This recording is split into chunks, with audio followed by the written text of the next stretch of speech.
सुप्रभात विद्यार्थियों। आदर्श विद्या मंदिर की ऑनलाइन शिक्षण कक्षा में आपका स्वागत है।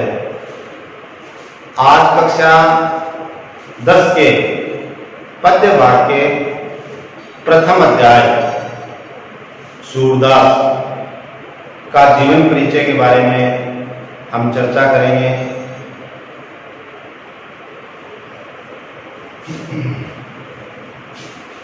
पद्य भाग का प्रथम अध्याय सूरदास। विद्यार्थियों, परीक्षा के अंतर्गत एक प्रश्न है, कवि और रचनाकारों के जीवन के परिचय से संबंधित 4 अंकों का एक प्रश्न पूछा जाता है। यदि हम इसको सरल और सहजता से समझ लेते हैं तो मैं आशा करता हूं कि परीक्षक की कलम से आप 4 अंकों के अंदर पूरा 100% परिणाम प्राप्त करने का प्रयास कर सकते हैं। ऐसा यदि अपने कहें तो कोई भी अतिशयोक्ति नहीं होगी। छोटी कक्षा से ही हम सूरदास जी के बारे में भक्ति संबंधी पद पढ़ते आ रहे हैं और बड़ी कक्षाओं के अंतर्गत भी इनका रचना का काव्य पाठ है वो चलता रहता है। कवि परिचय का प्रारंभ करने के लिए सर्वप्रथम हम कवि के जन्म स्थान के बारे में और जन्म के सन के बारे में बताने का प्रयास करेंगे तो परीक्षक ज्यादा प्रभावी होगा। विद्यार्थियों, सूरदास का जन्म है वो विक्रम संवत 1540 में हुआ था।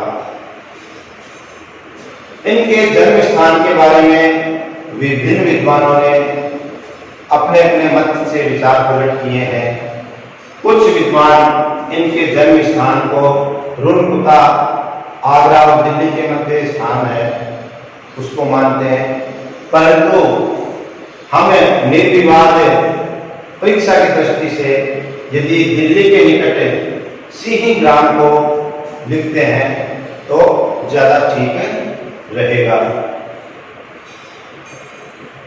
सूरदास जी के आराध्य देव है वो भगवान श्री कृष्ण थे और ये भक्ति काल के प्रमुख कवियों के अंतर्गत इनकी गणना की जाती है। सूरदास जी का जो संप्रदाय है वह इनको आचार्य वल्लभाचार्य जी ने वल्लभ संप्रदाय के अंतर्गत दीक्षित किया, अर्थात सूरदास जी को वल्लभ संप्रदाय के अंतर्गत दीक्षित करके और उन्होंने अपने संप्रदाय में ही दीक्षित कर दिया। ऐसा भी कहा जाता है, जिसको अपने किंवदंती कहते हैं, कि सूरदास जी बचपन से ही जन्मांध थे, यानी जन्म से ही अंधे थे।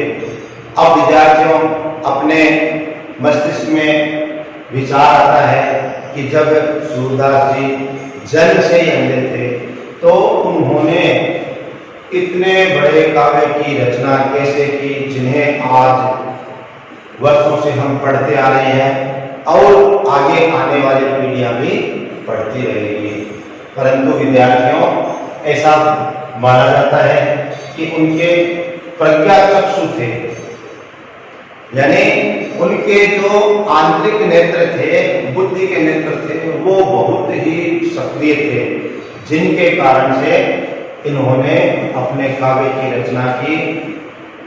और कहीं कहीं पर आपको पढ़ने को भी मिल जाएगा, सुनने को भी मिल जाएगा कि भगवान श्री कृष्ण जन्म से अंधे थे। मैं सुधार करना चाहूंगा, सूरदास जी जन्म से ही अंधे थे, परंतु भगवान श्री कृष्ण के साक्षात दर्शन वो काव्य रचना करते समय, भक्ति की रचना करते समय उन्होंने अनेकों बार किया है। यह हम सबको स्वीकार ही करना पड़ेगा। यदि भगवान श्री कृष्ण के उन पर कृपा नहीं होती तो एक जन्मांध कवि है वो इतनी श्रेष्ठ काव्य सृजना नहीं कर पाता।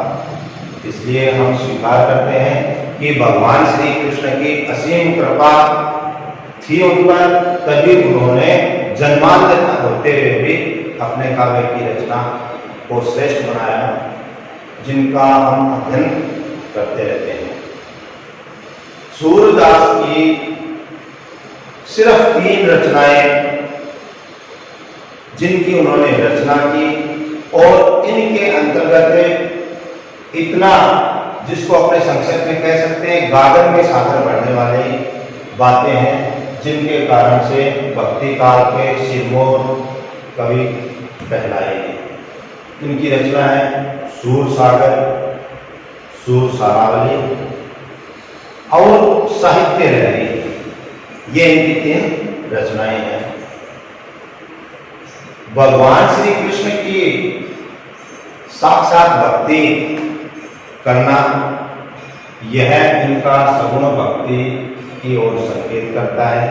अर्थात सूरदास जी ने सगुण भक्ति का श्रेष्ठ चित्रण किया। विद्यार्थियों, जन्म के बारे में, स्थान के बारे में, रचनाओं के बारे में और अंत में जो जन्म लेता है वो मरता अवश्य है।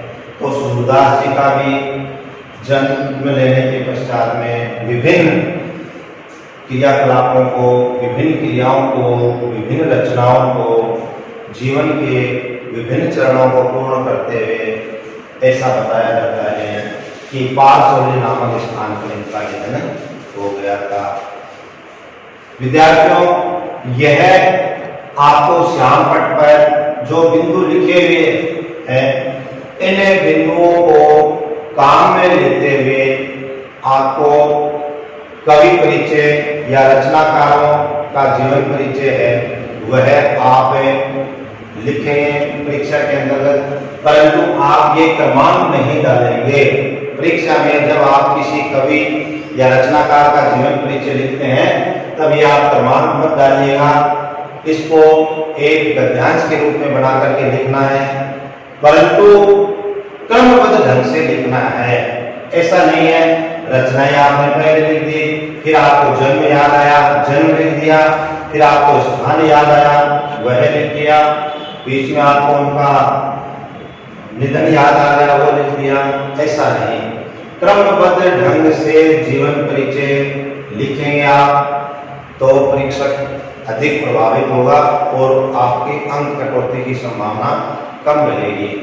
विद्यार्थियों, आज के लिए आपका गृह कार्य है सूरदास का जीवन परिचय 60 शब्दों में लिखिए। मैं आपको पुनः बताना चाहूँगा, भारतवर्ष की अर्थव्यवस्था को मजबूत करने के लिए हमें स्वदेशी साधनों का प्रयोग करना चाहिए, जिससे भारत की अर्थव्यवस्था मजबूत बने। स्वदेशी अपनाइए, भारत को बचाइए।